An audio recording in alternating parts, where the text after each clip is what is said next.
Hello, friends and fellow lovers of all things beachy. Welcome to The Beach Speaks. I'm your host and beach lover Paige Friend, sharing conversations and stories to help you reconnect with the beach, return to your soul, and reimagine your life.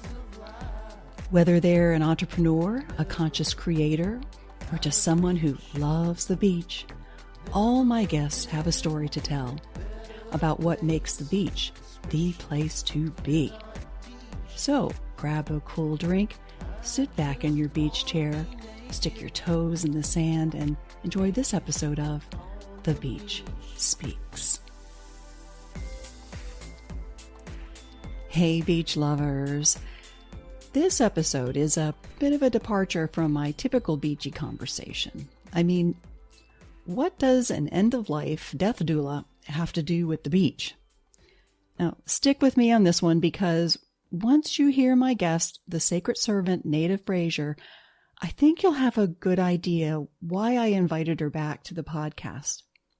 My first conversation with Nada was in 2019 when the podcast was just beginning. It was episode 13.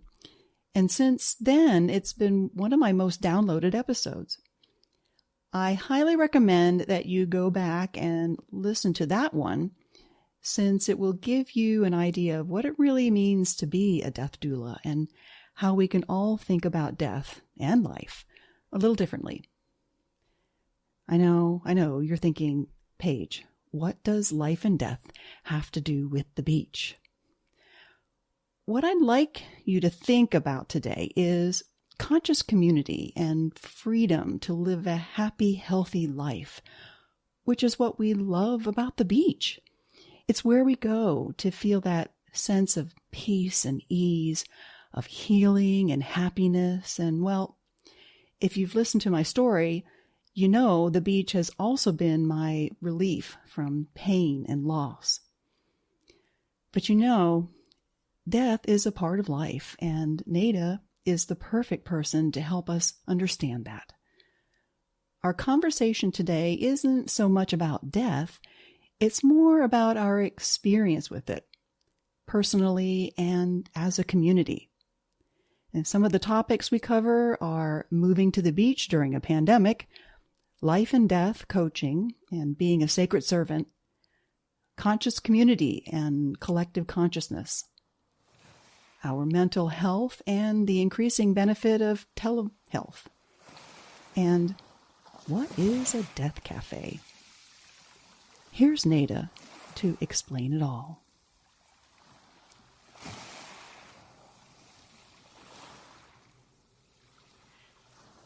Welcome, Nada, to the podcast. It's so good to have you back. How are you? I am great, and thank you so much for inviting me. I'm grateful to be here. Thank you. Yeah, at the last time we recorded, oh my gosh, it was about 3 years ago. I think it was in 2019.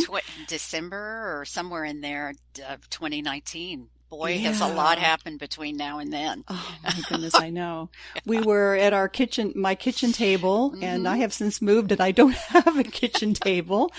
And for the listeners, Nada really is not far from where I live. We could be sitting together. We could. However, we decided to try this remote recording, and I'm just grateful that you're here in any way, shape, or form. Thank you. Yeah, Nada, I've been asking my guests these days, how does a beach speak to you? Great question. For me, the beach it's my sanctuary. It's part of my spiritual care, part of my self-care.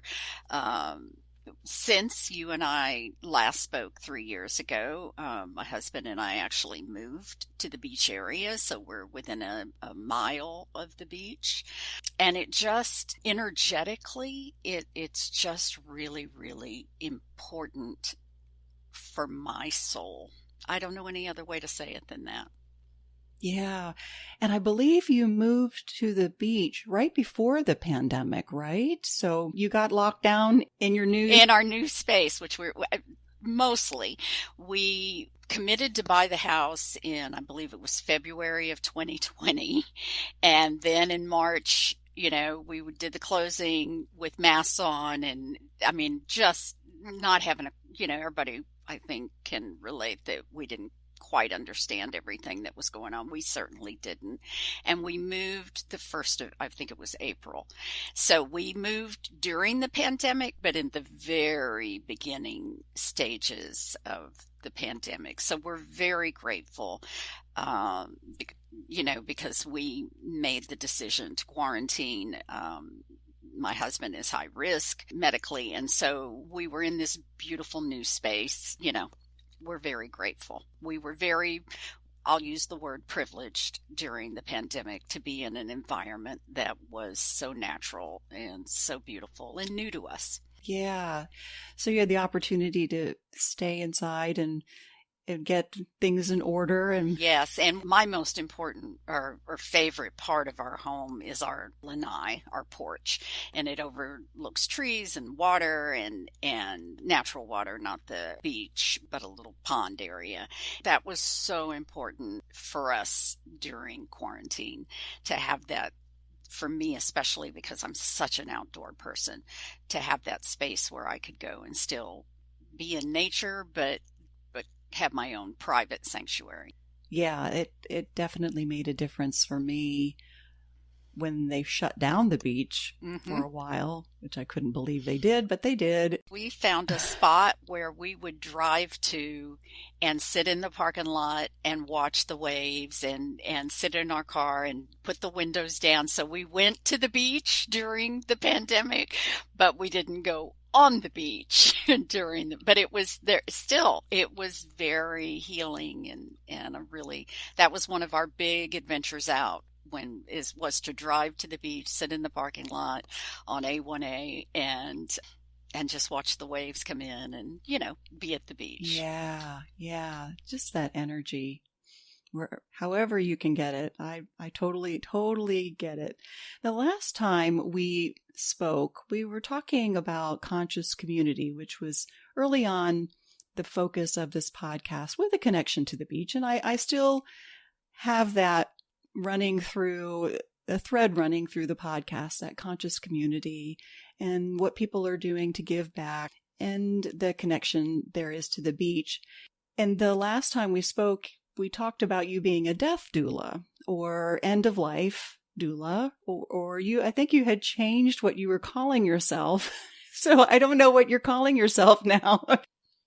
It depends on the day, because really I prefer to call myself a sacred servant, but that means different things to different people, right? But for me, I definitely am an end-of-life doula. I'm trained in that. I do training.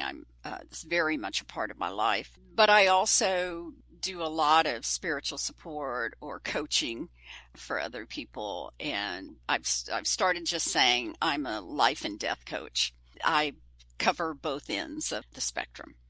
Well, I mean, when you think of life coaching and life, death is a part of life. It's just a circular thing there. It is. And I've always tried to be someone who doesn't really get hung up on labels. And so, that's where I just show up, and support people and accompany people through challenging times in their lives, whether it be death related, which certainly I know a lot about, but also supporting people in life. I mean, because so much of the end of life work that I do, or let me rephrase that. I certainly accompany people at the end of their life, but I really love having conversations with people before they're in what I have referred to as the hot minute, right? Let's talk about death long before you're at your deathbed. Because I really think it makes a big difference in people's lives. Absolutely. And of course, we can't ignore the pandemic and everything that occurred and still occurring.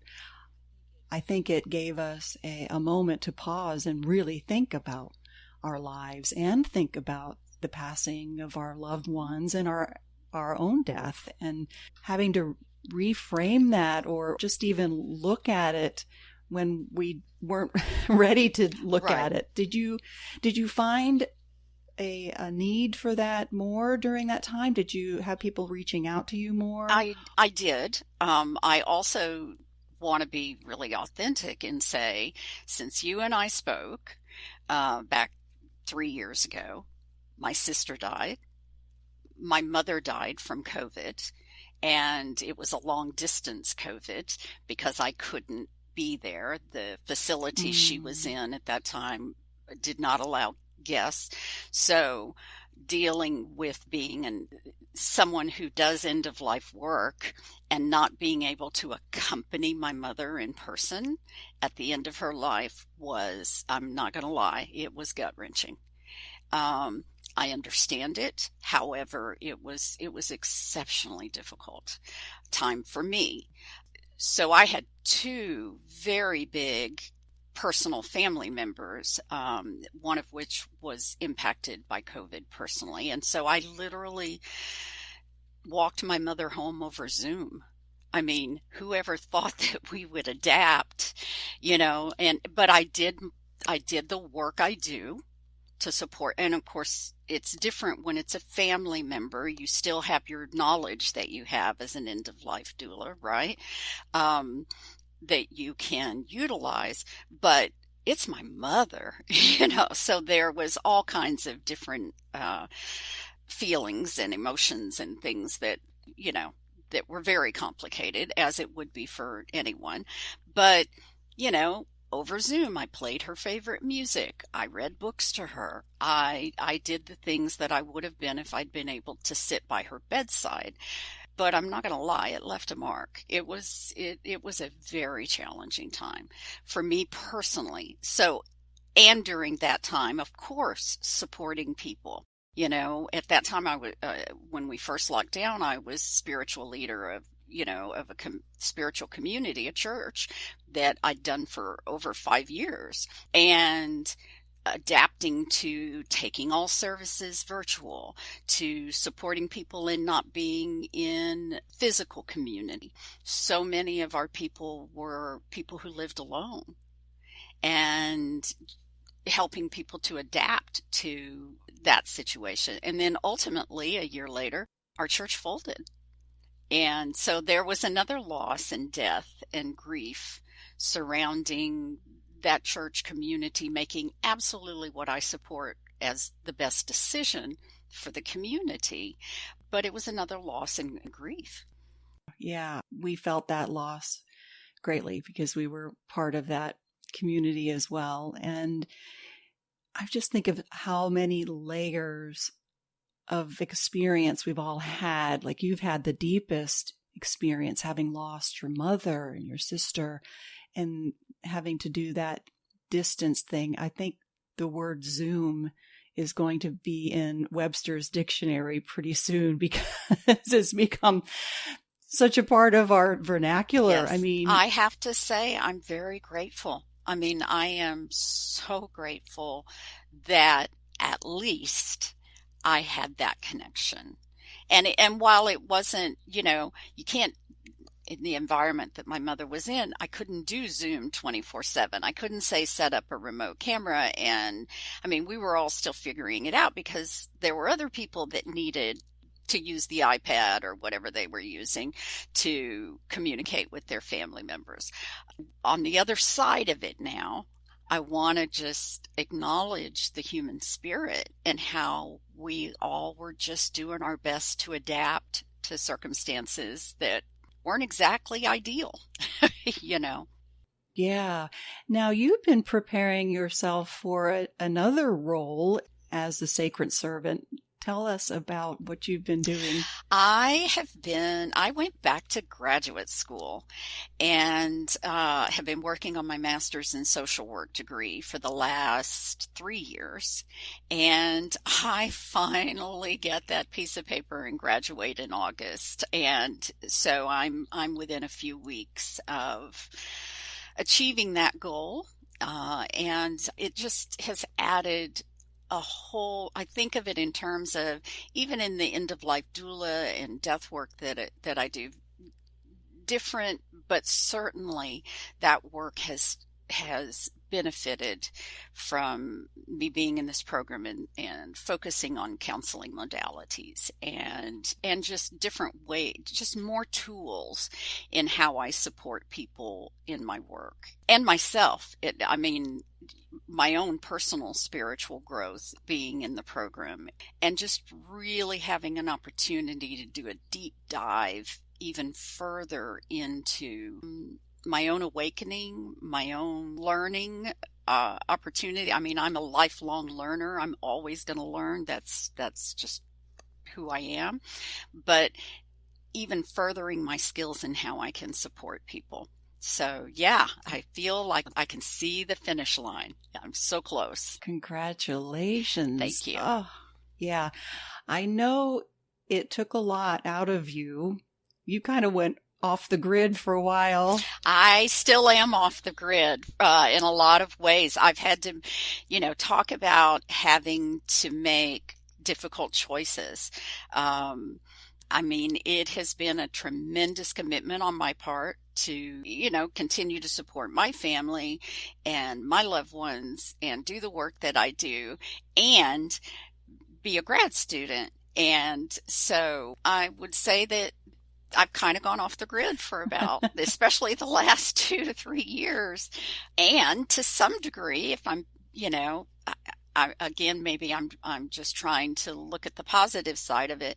The pandemic actually supported that because we were on lockdown. I mean, all of my classes were virtual. So I was still able to continue my program and do the work that I did. I did an internship, as part of the program.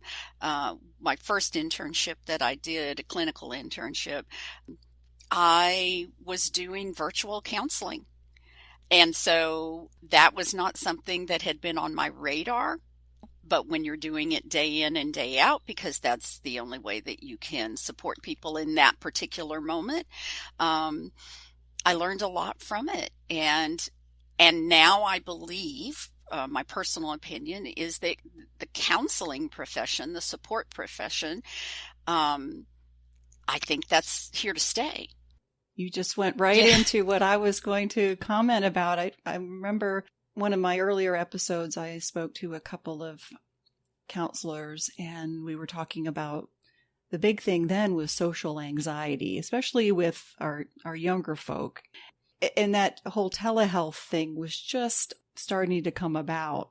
And now it seems to be more of the thing. And I wonder, because our mental health is so important. And I think now more than ever, we're all going to need some level of counseling or just a way of navigating all these feelings and anxieties. I mean, because we came out of a pandemic into a whole lot of other things, right? Yes, we did. And I mean, there's still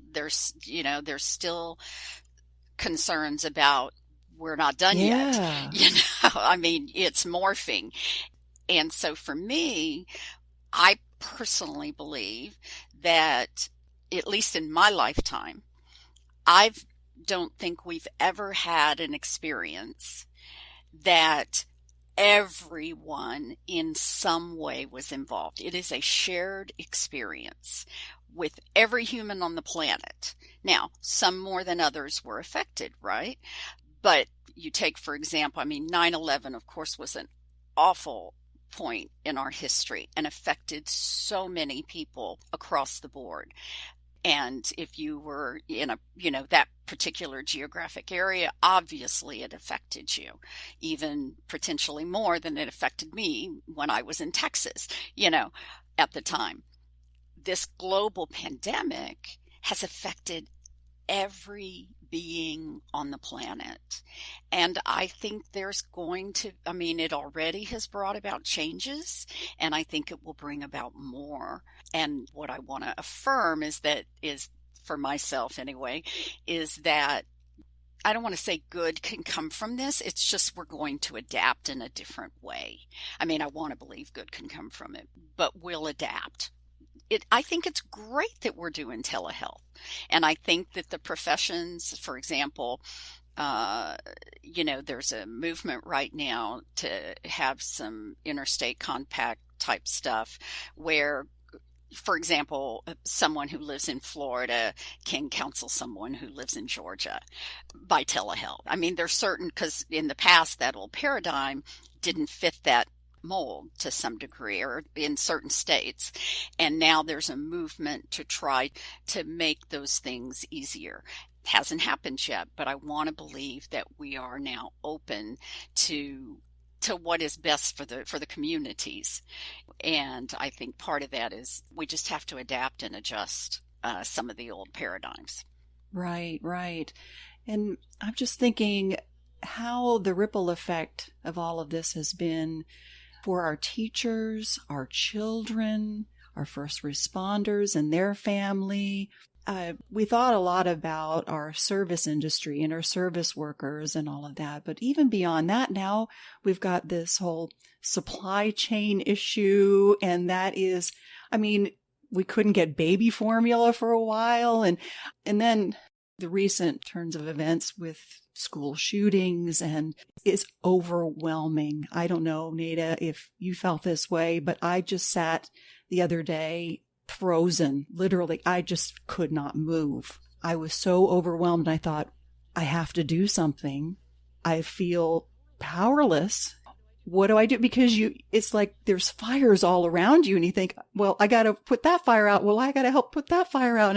But I can't do it. And then you just don't do anything. And I'm thinking, I can't be the only one having that experience. Oh, no, not at all. There's so many layers to that, but I'll talk to my own personal experience.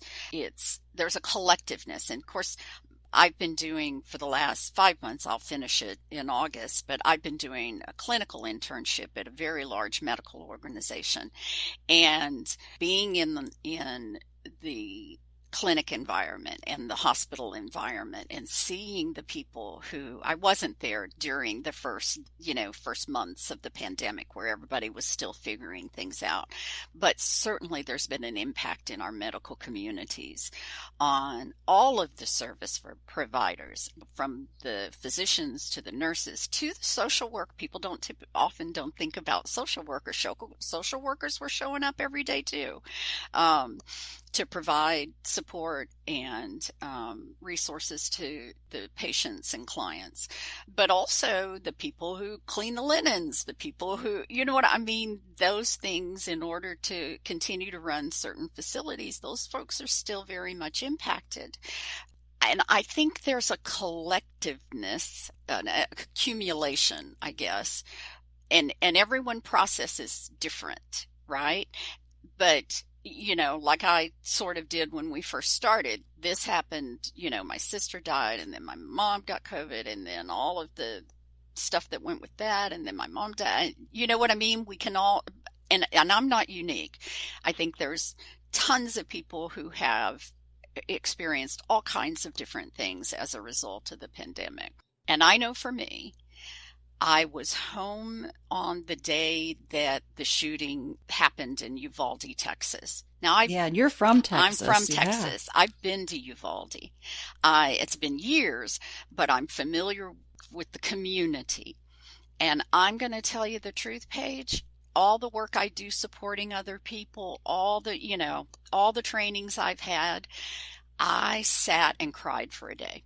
And I just let all of that come out because I was so incredibly mortified and so impacted on so many different levels. And I don't think I'm unique. That was I'll call it tipping point, where I really intensely felt the pain of so many in the collective experience. And so I think that's not unique. I don't think everybody's going to have that reaction to, you know what I mean? For someone else, it may be something else. And so I feel very strongly that as a conscious community, as Mr. Rogers said, we got to look for the helpers. What we have to remember is, and that's the thing about the pandemic that is unique, I think. All of the helpers in some way have been affected too. Yeah. I'm just wondering, when you get to feeling that overwhelm, where, I mean, for me, I guess I have a certain amount of empathy. I can, take on, like you were saying, you just feel that physical pain, really, of those parents and of those people. What are some of the things that we can do? Like I was saying, I felt like I had to do something, and I had to do it all. Like it just, everywhere I turned. What would be your suggestion for somebody like that, or for any of us that we want to do something? Well, for me, the first thing is to focus on my own self-care. Mm-hmm. I mean, really, I know we're talking about outside ourselves, but before we take action outside ourselves, we need to work on the within and be very clear and conscious about what is ours to do. Because for me, anyway, this is my personal opinion, I don't want to react. I want to respond. And the best way for me to respond is to be really present and aware to what's going on with me. Then I think I can make much better conscious decisions about how I want to help in the world. And because of my personal beliefs, and if this resonates, great, and if it doesn't, that's okay. But my personal belief is I am doing something that contributes to the world consciousness, to the energy in the world, however you want to, whatever language you want to put around that. I am doing by doing my own work.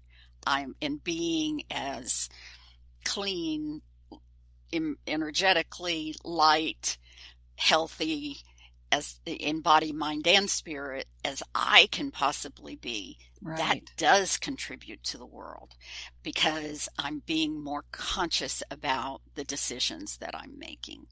It helps me to not react, because I will tell you there are certain things that have, first time that I had to go out of the house while in the pandemic, and I'm just owning this, and I respect all people having the right to make their own choices. But the first time I saw someone near me without a mask, I had a reaction to that. You didn't break out into a fight. I didn't know. That's not what I mean. Right. But I did have judgment, because in my mind, and again, it's about perspective, that endangered my husband. It endangered me. It endangers every person that I work with that has a compromised immune system. Now, that all being said, that's a reaction. But the point I'm trying to make about that, I think a lot of people are reacting right now. They're angry, they're fearful, and I'm not saying I'm not ever any of those things. I'm just trying to be really conscious to explore why it is I might be feeling that way. I think we have a lot of reaction going on in our world right now. Yeah, I do really like that image of a collective conscious community, that if we think of ourselves as one body of different minds and different thoughts and all of that, if we work to heal ourselves, we're in turn helping to heal others. And the listeners that think about energy and energy work and raising your vibration and all of that stuff we talk about, that's, to me, that's a part of it. That's raising your vibration, and clearing that energy, trying to, I won't say overcome the fear, but address it and not let it take hold of you in judgment and reaction, all of those things. I think we used to give lip service to self-care a lot. Oh, self-care. And we would think about, take a break and get a massage or get a pedicure, or, we would think of those things, have some chocolate or those things. And now self-care has really taken on a different meaning. Sometimes I feel like it's kind of trite to say, oh, we just need, more self-care, but it really isn't. It's that, like Zoom, I think, is going to be another phrase that's going to become part of our everyday vernacular. At least I hope it would. I think you're spot on about how self-care, we used to look at it as something physical. Eat chocolate, take a massage, addressing the needs of our body, which is very important. I think that we are growing and awakening into self-care isn't just about body. It's about mind, emotions, whatever language you want to put on that, and spirit. It's holistic self-care. And I think we started out having such an emphasis on body part of it, but we're coming around to understand that that's only part of the pie. And maybe we'll come up with different language than self-care, because I certainly don't want that to take on a negative connotation. But when I think of self-care now, I think of it in terms of body, mind, and spirit. And of course, emotions are in there because that's who we are. I mean, it's not just about my body. And actually, I think we grow from the inside out. So working on that inside stuff is super important. And if I am as clear and as healthy in body, mind, and spirit as I can be, then I am helping the world. And that is the one thing that to some degree I have control over. I have control over what I think. Now, that doesn't mean I don't have thoughts, but I have the ability to alter my perception of things. And nobody can do that but me, as far as I'm concerned. Mm-hmm. Yeah, and we get wrapped up so much in our thinking, and that we want others to think the same way. We're trying to convince others of believing something else. I mean, it just seems like an exercise in futility in a way.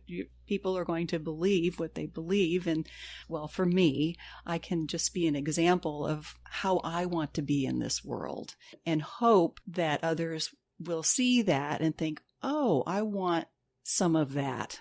A lot of people tell me that when they speak to me, I don't know if it's my voice or my demeanor or whatever, that they say, Paige, you're just always so calming, and I like being around you for that reason, and I want to be that influence. That's just me. That's my inside coming out, so to speak. But not to say I don't have my reactions, and when I feel that way and I'm acting in fear, and I realize that, I kind of joke, well, here I grow again. That's a great way to put it, because yes. And I mean, I want to be authentic with people. I mean, the comment about the mask, that is judgment on my part. And I try not to be a judgmental person. And so again, that's part of my growth, is being able to appreciate there are multiple perspectives to every experience. And just now, that may mean that I don't go out in certain places because I know it's going to be a lot of unmasked people, Mm-hmm. But that's my choice. That's my decision to make. And that's about me. And so I think I've personally had an even further opportunity to grow, to look at some of my own views and look at those things that rub up against me, and really evaluate it and decide where I am going to take a stand. And so just going back to your question of what I can do, obviously focusing on our own stuff is important. Another thing that comes up for me is that once I've done my work, I think I'm in an ongoing process of doing my work at all times. It's not like I'm like, oh, I finished it yesterday, I'm a complete, because that's an ongoing process. Always, always, always. But I then think that I can have an opportunity to sit down and think about, where can I have an impact? I can have an impact by supporting local businesses. Think about the number of businesses that have been impacted because of the pandemic.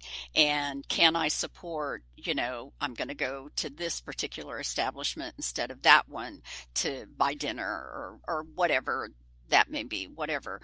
Nonprofits that have been very much impacted, making sure the things that are important to me that are in our community.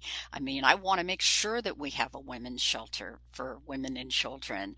I want to make sure that we have certain other organizations that are available for vulnerable peoples. You know, that we have a food bank, that we have LGBTQ plus support in the community. And so those kinds of organizations, for me, again, that's based on my value judgments, and that may not be where other people's lie. But each of us have an opportunity to think about what's important to me that I help support in our community. Yeah. I think just doing one thing helps both my mental health, and we live here in this neighborhood. We live in this community. We want it to be as healthy and pleasant and supportive. So let's start where we are and not feel like we have to solve the world's problems, because we have other people that are working toward that. Right. Start with our local community, and then we build out from there. I mean, it's just a matter of discerning, what do we want to see in the world? For some people, it's mobilization regarding voting and, you know, trying to get people to connect in that way. And for others, it's just really finding peace within themselves so that they can contribute to what I would call world peace. Again, that collective consciousness. I think all of it has a role. And I think each of us, if we take the time to really sit with it and explore it, figure out what is ours to do. Mm-hmm. Where do you see yourself going from here? Is there any particular group of people that you're wanting to work with? That will all be determined within the next few months. I mean, certainly I am open to the possibilities, you know, and there's certain things I'm clear on. I am clear that I will always be a helper. I will always be in a helping profession and supporting people. And it's just a matter of what environment I do that in to some degree. I will always be a support for people at end of life. I will continue doing my Death Cafe that I founded in facilitate in 28. I did it in 2018. We meet monthly. We went virtual. We used to meet in person. This is Death Cafe of Northeast Florida and beyond is what we call it now, because we now have people from all over the world who come because it's virtual. I know. Isn't that beautiful? That was one of the nice things about doing things virtual. Yep. And we learned, I wouldn't have done that otherwise. Had the pandemic not happened, I would have continued to meet in the local library or other location, and people would come and we'd have, you know, a good turnout was 20, 30 people. And now, because of the pandemic, I moved them to monthly virtual meetings. And I mean, we had people from California, from New Jersey, from local people. I mean, we've had people from Hungary, from Canada, from Australia, you know what I mean? Different countries. China, we had someone from China at one point. We have a nursing school based out of Colorado that has their nursing students attend so that they can really interact in a different way with people who are exploring issues around death and dying. And that's the thing I love about Death Cafe. And if people are interested, they can go to deathcafe.com to find out more about it. It is a community gathering. It is people from all walks of life coming together and just talking about death in whatever way they want to. And of course, life. We've had people that have terminal illness. We have people who've had loved ones who die. It's not grief counseling. It has a very important role of being a community discussion. Again, conscious community coming together, people just talking about different things in the realm of death and life. And there's no better healing than that, when we can get together with people who are experiencing the same thing. When we speak it out loud and there's somebody else that can identify, even if it's just one other person, we just don't feel so alone. And I think that's really where the healing begins. When you say, and not even just in that life and death cafe situation, but just in sharing with others, hey, this is really bothering me. I'm struggling with this. And I think a lot of people would say, me too. And I really, really hope that this telemedicine, whatever you want to call it, telehealth, will be accessible to as many people as possible, and that this is going to reduce the stigma a little bit, because it's a little easier to just open up your computer and hop on a Zoom or a phone call. And, there's a little degree of anonymity there and nobody has to know. Yep. As part of my internship during my MSW program, I met with clients over their phone and on numerous occasions while they were in their cars. Now, would never do it while they were driving just because of safety. But I mean, pulled over on the side of the road or sitting in a parking lot because for whatever reason, it was the best environment for them to meet. Some wanted to step out of their office because they wanted the privacy. Others were just between different locations and were like, I don't want to miss the appointment, but I'm going to pull over and do this and then continue about my business. I never foresaw that prior to the pandemic, but I do think there's a place for it. Now, in a counseling environment, and again, I don't have that piece of paper yet, so this is not counseling advice. I am not, a few more weeks and right. Maybe I'd say something a little different. But what I want to emphasize is that I do believe all of us, because of this collective and shared experience, I think that all of us in some ways can benefit from having, whether it's a support group that we attend or a yoga class where we have supportive environments, or a telehealth counseling appointment, or an in-person, what I'm saying? I mean, we've all had quite an experience in the last few years, and we're not done yet. I mean, we're still processing.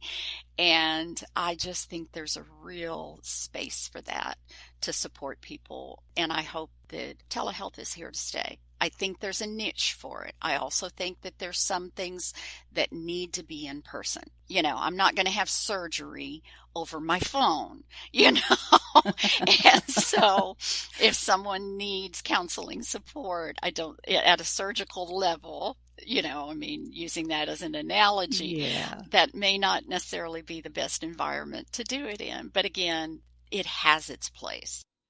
Yeah. Well, we need to take care of our mental health as much as we do our physical health. It should be just part of the whole thing. Body, mind, and spirit. And counseling is wrapped up in that mind and spirit part. I just really want to send people a message of hope that we have been through a lot. We've had an incredible shared experience where some of us are still experiencing it, but there is conscious community to support people. Let's go out there and live our best lives every single day. Every day. Nada, thank you so much for coming on the show today. I appreciate it. I appreciate you. I love your program. I love the intent that you bring to your work. So thank you. Thank you. The beach is speaking. Are you listening?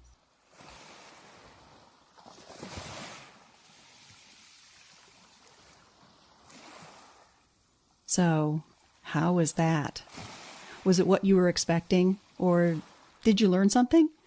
Send me a message. I'd love to hear what resonated with you. And if you haven't already participated in one of Nada's death cafes, you really should check it out. I zoomed in on one this week, and it was such a beautiful experience. People from here at the beach to all over the country having a deep and insightful conversation about death. And I can't go into specifics about what we shared, but honestly, I thought some of what was shared might be triggering and that I would end up in a pool of tears. But that wasn't the case at all. It was actually uplifting and encouraging. It's like what the spiritual leader Ram Dass said. We're all just walking each other home. Thank you for listening to this episode of The Beach Speaks. If you liked what you heard, share the podcast with another beach lover. And speaking of sharing, I want to know how the beach is speaking to you. Share your favorite beach story or why you love the beach so much. Maybe you have a beachy tip or two that you think other beach lovers might like to know. To record a message, just go to my website, thebeachspeaks.com, click the voicemail button, it's super easy, and I'll play it on the show.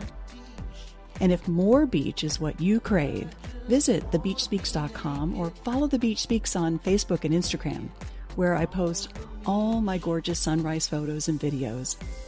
It's another way for you to reconnect with the beach, return to your soul, and reimagine your life. The beach is speaking. Are you listening?